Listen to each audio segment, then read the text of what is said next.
Então, hoje nós vamos estudar o valor esperado e a variância condicional, que são ferramentas fundamentais para analisar distribuições condicionais. Então, antes de começar, a gente já falou sobre isso, mas a gente falou isso para variáveis aleatórias unidimensionais. Aí agora a gente vai trabalhar agora com variáveis aleatórias multidimensionais. Na verdade, para ser mais específico, bidimensionais, que vai ser o nosso foco aqui. Mas aí, antes da gente entrar nesse tema, vamos primeiro fazer uma pequena revisão aqui sobre o valor esperado para variáveis aleatórias unidimensional. Então, a gente sabe que o valor esperado é de x, de uma variável aleatória, x, nada mais é do que a média ponderada de seus valores possíveis. Para uma variável aleatória discreta, x, com função de probabilidade p de x, nós temos que a esperança de x é igual ao somatório, variando em x, de x vezes p de x. Então, a gente vai fazer uma soma de todos os possíveis valores que a variável aleatória pode assumir, e aí nós vamos multiplicar cada um desses valores pela probabilidade da variável aleatória assumir esse valor. Então, isso aqui vai te dar uma média ponderada dos valores que a variável aleatória assume. Agora, já no caso de uma variável aleatória contínua, x, com função da densidade f de x, aí nesse caso, em vez de você ter uma soma, você vai ter uma generalização da soma para o caso contínuo, que é uma integral. Então, nós temos que a esperança da variável aleatória x é a integral de menos infinito até mais infinito de x vezes f de x dx. Então, tenta notar a semelhança disso daqui e disso daqui, ó. Aí, no lugar do somatório, nós temos a integral aqui. E aí, nós temos aqui esse x aqui no lugar desse x. E aí, a função da densidade está assumindo o papel do peso de cada possível valor que a variável aleatória pode assumir. Então, essa integral aqui vai te dar a esperança da variável aleatória x. E aí nós temos algumas propriedades que o valor esperado satisfaz. Um deles é a linearidade. E de ax mais b é igual a vezes e de x mais b. Então, você consegue fazer essa separação aqui. Na verdade, isso aqui, né, para ser mais preciso, primeiro você escreveria que isso daqui é igual a e de ax mais e de b, mas aí você tem o fato de que a esperança de uma constante é a própria constante, e aí esse a aqui ele consegue sair da esperança ficando com a vezes e de x.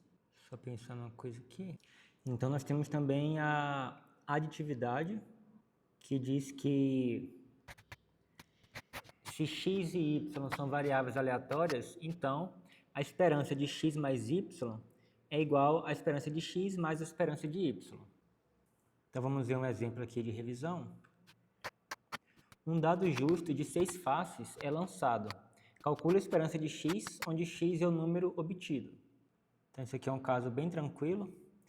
A gente sabe que o x, né, é uma variável aleatória que pode assumir os valores 1, 2, 3, 4, 5, 6. E a probabilidade, né, considerando que o dado ele é justo, a probabilidade do x assumir cada um desses números a probabilidade será igual a 1/6. Então, a probabilidade de cada face, né, é igual a 1/6 para o x variando de 1 até 6. Então, a esperança do x vai ser igual ao somatório, né, de todo o x multiplicado pelo peso, que é 1/6 para todo mundo. E aí isso aí vai ser igual a 1 vezes 1/6, mais 2 vezes 1/6, mais 3 vezes 1/6, mais 4 vezes 1/6, mais 5 vezes 1/6, mais 6 vezes 1/6. E aí, fazendo essa soma, iremos obter 21/6, que é igual a 3,5. Então, ou seja, na média, os valores que saem quando se arremessa um dado é igual a 3,5. Beleza. Então, isso aqui foi uma revisão rápida sobre esperança de variável aleatória. Agora vamos entrar para o tema principal dessa aula e vamos falar sobre o valor esperado de uma função de variáveis aleatórias. Então, seja g de xy uma função de duas variáveis aleatórias, x e y, o valor esperado de g de xy é dado por... Então, assim, ó, você tem aqui uma função g que associa essas duas variáveis aleatórias aqui a um número. Então, é uma função de duas variáveis, função que vai de R2 em R. Então, ela, para cada par x e y possível, ela vai associar esse par a um número real. Então, o resultado dessa função aqui, ele também vai ser uma variável aleatória. E aí, como é uma variável aleatória, né, nós podemos se perguntar qual é a esperança dessa variável aleatória.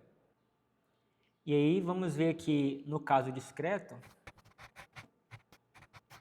temos que essa esperança de g de xy, vai ser igual ao somatório duplo de g de xy vezes p de xy. Lembrando que esse p de xy aqui é a distribuição conjunta das variáveis aleatórias x e y. E aí esse g de xy aqui, né, são os valores possíveis que a variável aleatória resultante aqui pode assumir.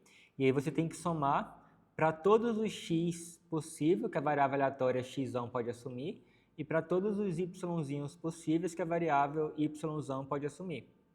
E o resultado dessa soma vai ser a esperança desejada.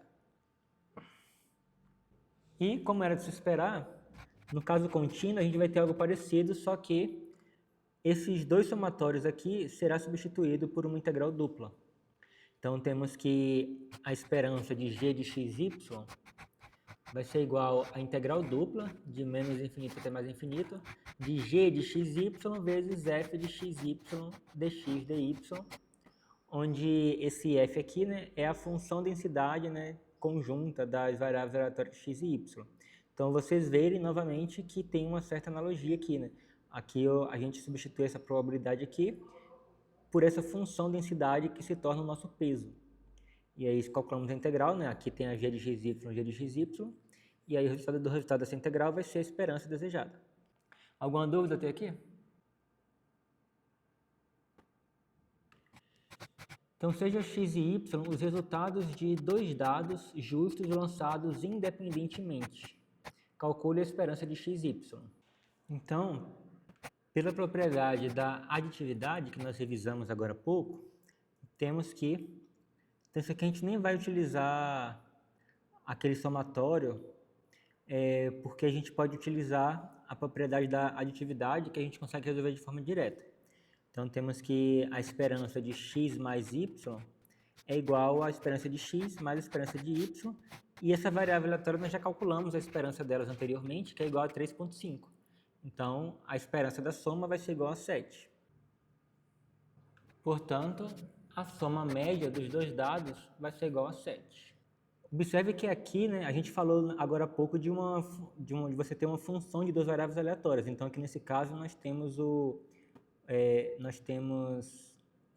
g de xy igual a x mais y. Então, aqui nesse caso, nós poderíamos ter utilizado essa definição aqui que a gente viu, no caso discreto, e ter utilizado essa formulazinha daqui. Só que aí daria muito mais trabalho, a gente estaria refazendo coisa que a gente já fez, né? Daria muito mais trabalho. Então, em vez de fazer isso, a gente utiliza a propriedade para esse caso aqui, para esse caso específico, né, para essa função g específico, podemos utilizar a propriedade da aditividade da nossa esperança. Beleza. Agora vamos falar sobre o valor esperado condicional.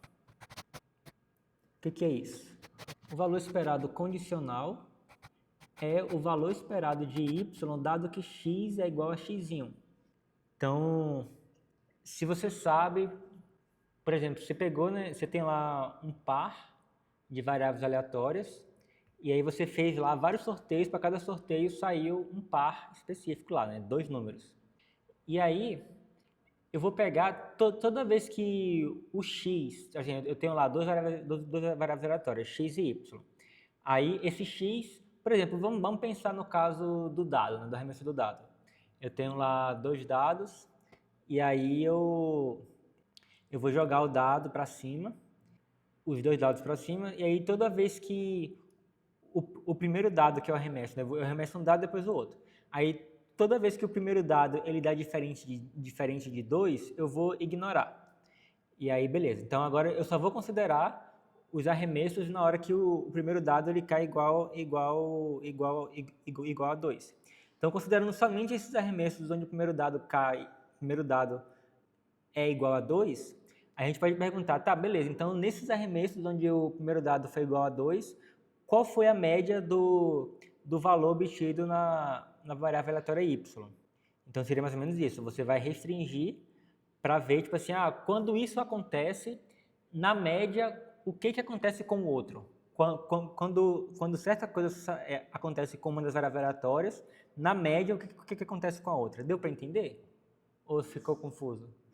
Não necessariamente. Oi? Bom, o que você está falando aí, né? Se as duas variáveis aleatórias elas forem independentes, então, de fato, você conhecer o resultado de uma não vai te ajudar a prever o resultado da outra. Beleza, então esse é um caso particular que acontece isso. Aí, realmente, só vai ter alguma diferença nesse valor esperado condicional para o valor esperado esperado geral, somente no caso onde realmente tiver uma dependência entre as variáveis aleatórias. Foi isso que você quis saber, né? De fato. Então, o caso discreto vai ser o seguinte. Lembra que a gente definiu na aula passada a função de probabilidade condicional. Então, a gente vai utilizar essa agora.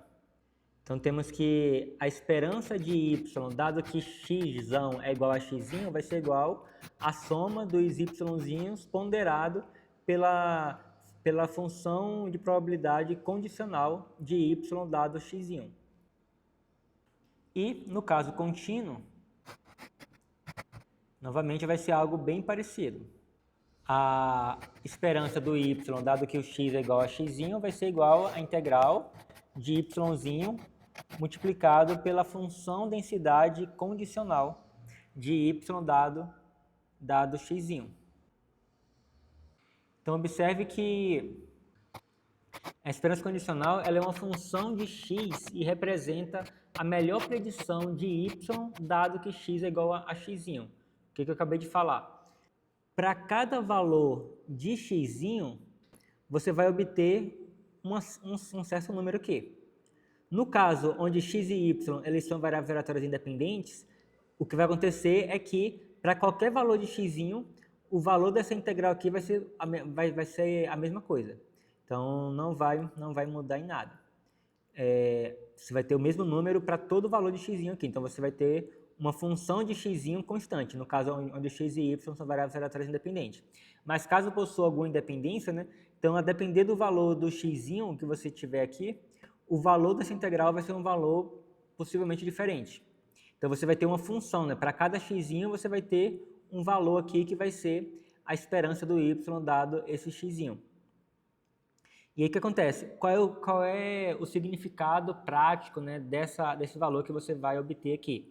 Se você estiver tentando fazer uma previsão e você conseguir conhecer uma das variáveis aleatórias, então você vai fazer o seguinte, uma vez que você conhece o valor de uma das variáveis aleatórias, que vai ser o x aqui, e aí você calcula essa esperança aqui, esperança condicional, e aí o resultado que você obtiver aqui vai ser o melhor chute que você pode fazer para tentar prever o valor que o y vai assumir. Então, normalmente, né, quando a gente quer tentar prever coisas, a gente tenta achar valores que têm uma certa dependência entre elas. Por exemplo, uma coisa muito clássica que todo mundo gostaria muito de prever é o movimento do mercado financeiro. Você prevê se uma ação vai subir ou se uma ação vai cair, o preço dela vai subir ou o preço dela vai cair.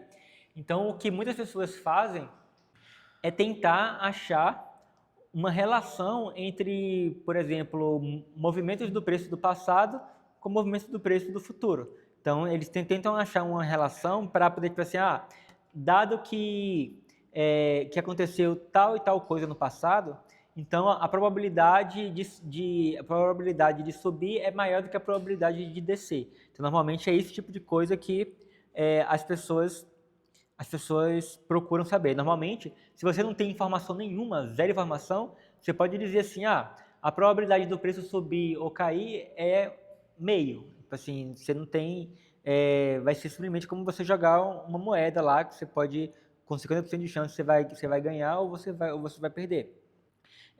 Então, assim, se você pegar e ficar simplesmente comprando ou vendendo a ação de forma aleatória, uma hora você vai estar no lucro, outra hora você vai estar no prejuízo, então você vai ficar com uma coisa muito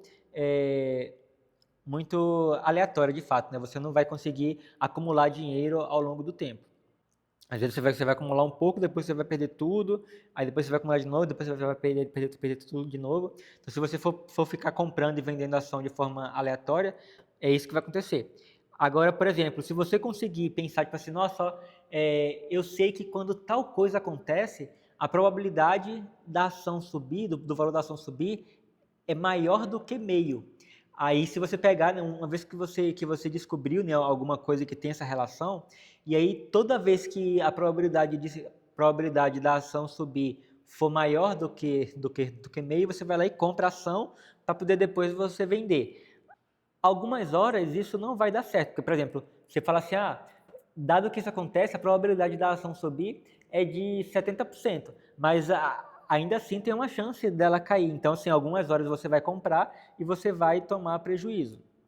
Mas aí, se você fizer isso sempre, digamos que você sempre consiga fazer, consiga prever quando que a probabilidade da ação subir é pelo menos de 70%. Então, se você comprar sempre nessa situação específica, então, normalmente, aproximadamente 70% das vezes você vai conseguir ter lucro e o restante, 30% das vezes você vai ter prejuízo, de forma que o seu lucro compensa o prejuízo. Então, não. Agora sim, o grande desafio é você conseguir realmente achar essa relação de alguma coisa do passado que te ajude a prever o futuro. Inclusive, tem várias discussões, né, no mercado financeiro, né, que aí tem uma teoria que fala que o mercado financeiro ele é eficiente no seguinte sentido: toda informação que existe no mundo já está refletido no preço atual. Isso significa que o passado é independente do futuro. Tipo assim, é aquele negócio, né? Tipo assim, por mais que você tenha informação do passado, a probabilidade, mesmo conhecendo aquilo, a probabilidade de subir ou cair ainda vai ser meio. Então é mais ou menos isso que diz essa teoria, né? Mas aí tem toda uma discussão que aí a depender da situação, né, a depender do mercado ou do ativo, possa ser que em certos momentos tenha uma certa ineficiência e aí se você conseguir explorar essa ineficiência, você consegue ganhar bastante dinheiro. Mas aí o grande desafio é justamente esse, né? Inclusive eu sou programador, eu já trabalhei bastante, né, nessa questão do mercado financeiro, né? E tem até uma pessoa que ela desenvolve, né, algoritmos com inteligência artificial para poder tentar prever justamente a oscilação do mercado, né, baseado nos dados históricos. E aí ele tem um certificado, né, que permite ele a vender, né, o uso desse algoritmo para outras pessoas e ele ganha dinheiro dessa forma. E assim, quando você vai olhar assim, né, a curva de capital, normalmente existe meses que o algoritmo dele sai no prejuízo, mas na maioria dos meses tem saído no lucro, né? E aí eu já até trabalhei com ele um tempo atrás, mas assim, é algo muito, muito desafiador, sabe? Muito desafiador mesmo. Inclusive, principalmente porque por conta do nosso psicológico, porque, por exemplo, digamos que você conclua que, beleza, eu consegui aqui uma estratégia que, quando isso acontece, eu sei que em 70% das vezes o preço ele vai para cima. Aí você vai lá e começa. Mas, por exemplo, como eu falei, né, isso não significa que não possa acontecer do preço cair algumas vezes. Inclusive, isso não significa que pode muito bem acontecer. A probabilidade vai ser baixa, mas pode acontecer, por exemplo, de passar um ano você só tomando prejuízo. Então aí você começa a se perguntar, será que realmente isso que eu pensei, ele tá correto e tal? Então você começa a se questionar e aí você acaba meio que desistindo daquela estratégia. Aí quando chega no futuro você fala assim, nossa, ó, se eu tivesse continuado, ó, depois desse prejuízo eu teria tido bastante lucro. Mas então assim, então tem todo um jogo psicológico também por trás. Então assim, é algo realmente muito complicado. Por isso que muita gente perde dinheiro no mercado financeiro. Mas, inclusive, tem empresas que contratam matemáticos e programadores e pagam muito caro justamente para poder trabalhar nessa questão de analisar o mercado financeiro e conseguir justamente encontrar essas ineficiências que permite o algoritmo ganhar algum dinheiro. Então, eu sou muito curioso. Eu tenho os meus projetos, minhas pretensões de realmente de ganhar bastante dinheiro, né? Aí o que acontece? É, eu poderia pegar e investir o meu tempo nisso, né, para poder tentar conseguir, né? Eu tenho tanto conhecimento de matemática quanto de programação. Só que é, eu não tenho essa convicção de que quanto tempo que eu vou levar para poder realmente conseguir, né, desenvolver minhas habilidades para poder conseguir encontrar, né, esses padrões e conseguir ter lucro de forma consistente. Então eu não sei quanto tempo e nem sei se eu vou conseguir, né? Então eu não tenho essa convicção. E aí, por conta disso, eu resolvi investir o meu tempo, né, em outros projetos que é mais garantido, né, como por exemplo, criar um curso de matemática para poder para poder vender, né, para quem quiser aprender matemática. Ou então esse meu aplicativo que eu uso para poder dar aula aqui também, né? É uma coisa que eventualmente eu posso disponibilizar ele para pessoas utilizarem via uma assinatura. Então eu prefiro investir o meu tempo nesse tipo de coisa do que no mercado financeiro, sabe? Mas assim, eu tenho eu me sinto desafiado, sabe, a isso, mas só que a minha pretensão é, quando eu estiver ganhando muito dinheiro com outras coisas, que eu falo assim, não, agora isso vai ser somente uma diversão, eu não vou fazer pelo dinheiro em si. Mas pelo desafio de chegar um dia, né, e realmente conseguir, sabe?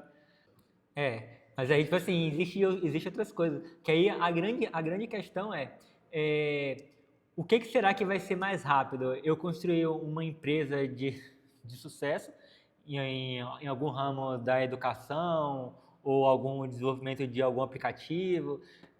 Ou será que eu conseguiria o dinheiro mais rápido dessa forma, investindo meu tempo, meu conhecimento no mercado financeiro?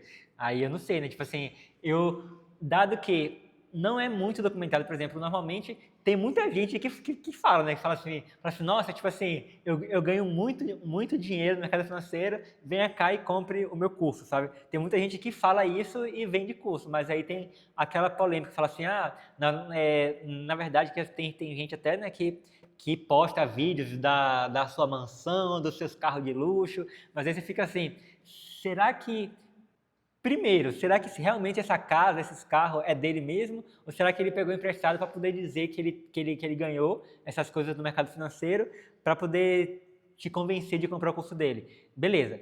Outro, beleza, mesmo que você saiba que aquele carro, aquela casa é dele mesmo, será que ele ganhou realmente com dinheiro do mercado financeiro? Ou será que ele ganhou vendendo cursos, ensinando a ganhar dinheiro no mercado financeiro? Então assim, normalmente quem realmente descobriu a coisa e tal, normalmente não vai sair por aí divulgando, sabe? Então você não tem essa convicção, né? Tipo assim, não, uma prova que realmente é real. Mas eu tenho muitas provas, né? Que realmente pessoas que empreenderam, que investiram na construção de alguma empresa, de algum negócio, e conseguiram ficar ricos. Isso aí eu tenho certeza que as pessoas conseguiram. Agora, esse outro não. Então, por isso que eu prefiro apostar no desenvolvimento de algum negócio. Sim. Beleza.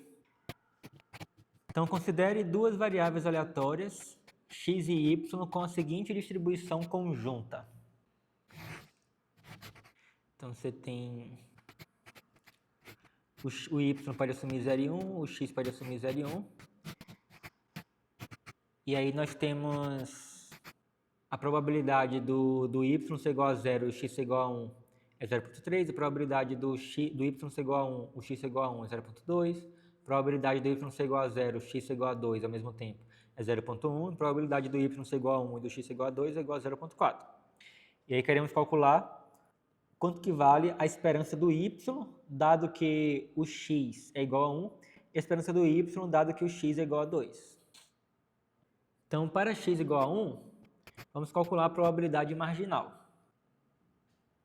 Temos que a probabilidade do x igual a 1 é igual ao p de 1, 0 mais o p de 1, 1, que é igual a 0,3 mais 0,2, que é igual a meio. Aí nós tiramos esse 0,3, 0,2 daqui. Então, a probabilidade do y ser igual a 0, dado que o x é igual a 1, vai ser igual ao p de 1, 0, dividido pelo p de x ser igual a 1, que é igual a 0,3 sobre 0,5, que é igual a 0,6. Quer dizer, na verdade, isso aqui é a probabilidade da interseção. Y ser igual a... Não, peraí. Isso. A probabilidade do y ser igual a 0, dado que o x é igual a 1. Beleza. E aí, a probabilidade do y ser igual a 1, dado que o x é igual a 1, é igual ao p de 1 sobre a probabilidade do x ser igual a 1, que é igual a 0,2 sobre 0,5, que é igual a 0,4. Então, com isso, nós temos a probabilidade condicional, né? O p de y dado que x é igual a 1. Exatamente. Assim que você calculou, que a gente calculou aqui em cima. Que deu 0,5.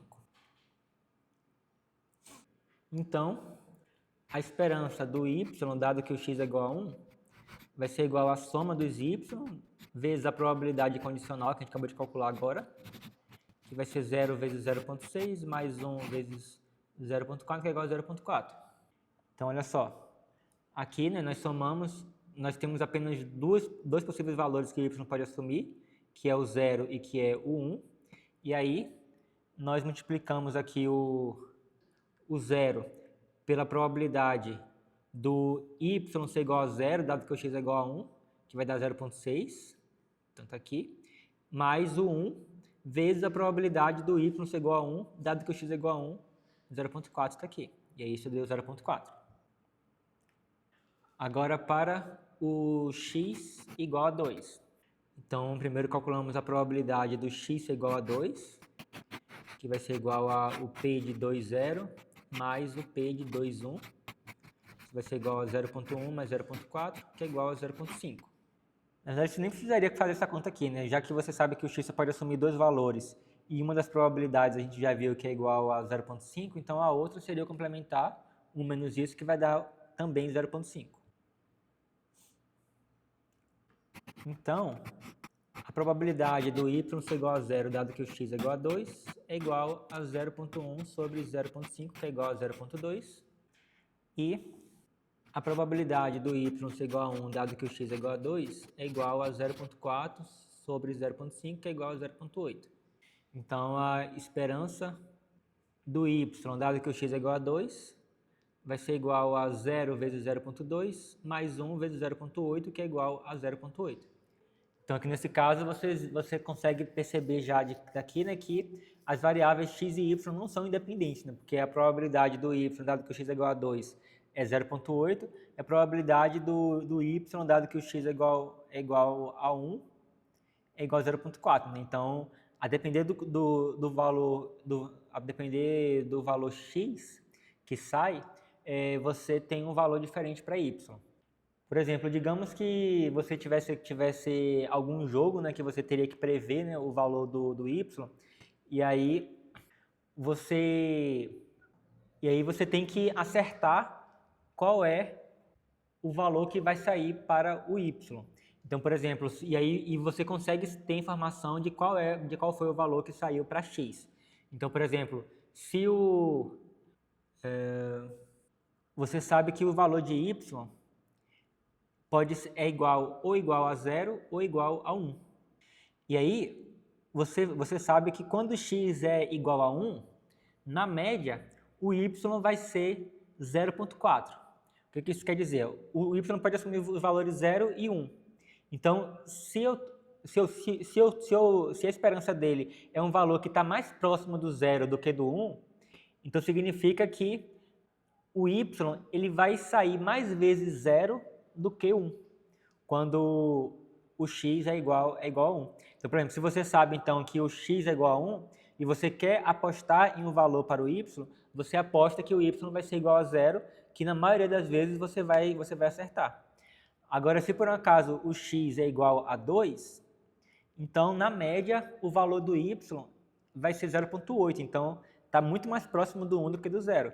Então, se você sabe, tem informação de que o x é igual a 2 e você tem que apostar um valor para o y, então é mais vantajoso que você aposte que o y vai ser igual a 1, que aí, na maioria das vezes, você vai acertar.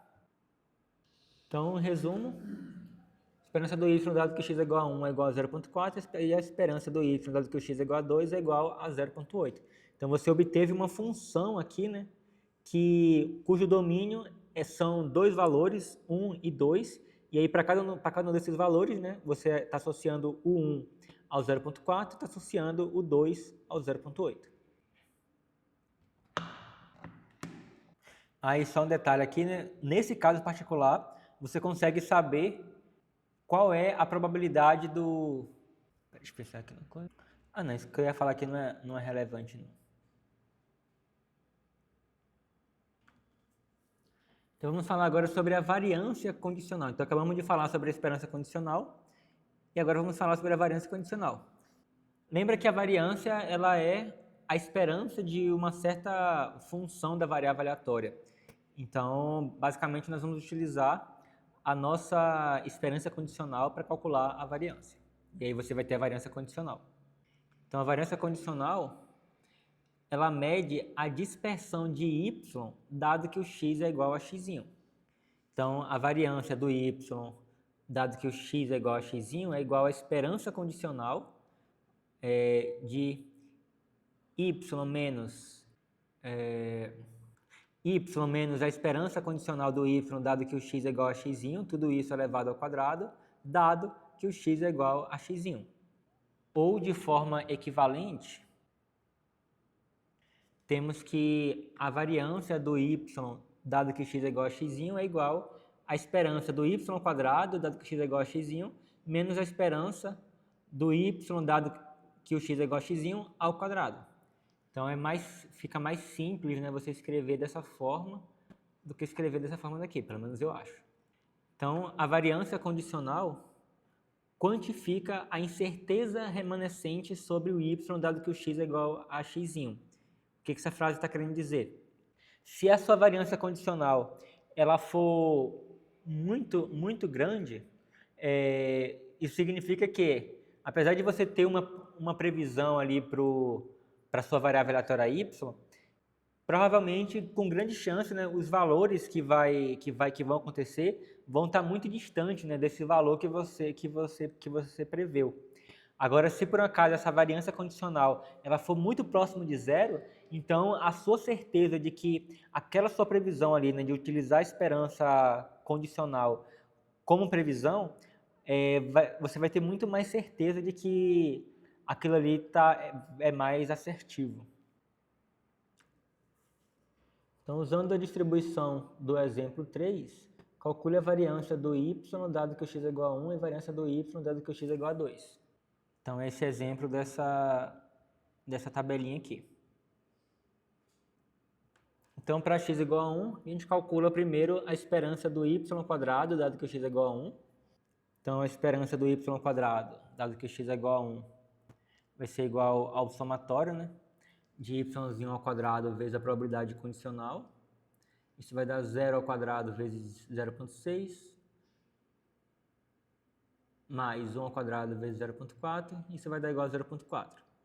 Lembrando que, como é que eu cheguei disso para isso? Isso aqui é um caso particular que a gente falou.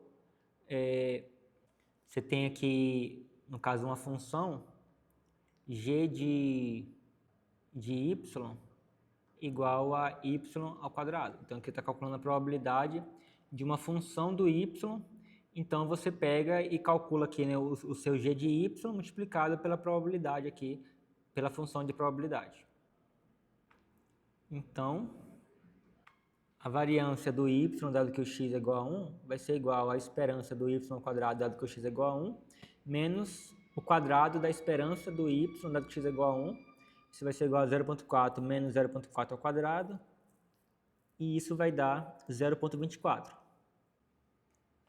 Agora, para o x igual a 2, temos que a esperança do y ao quadrado, dado que o x é igual a 2, vai ser igual a 0 ao quadrado vezes 0,2 mais 1 ao quadrado vezes 0,8. Isso vai ser igual a 0,8. Então, a sua variância do y, dado que o x é igual a 2, vai ser igual a 0,8 menos 0,8 ao quadrado, que é igual a 0,8 menos 0,64, que é igual a 0,36.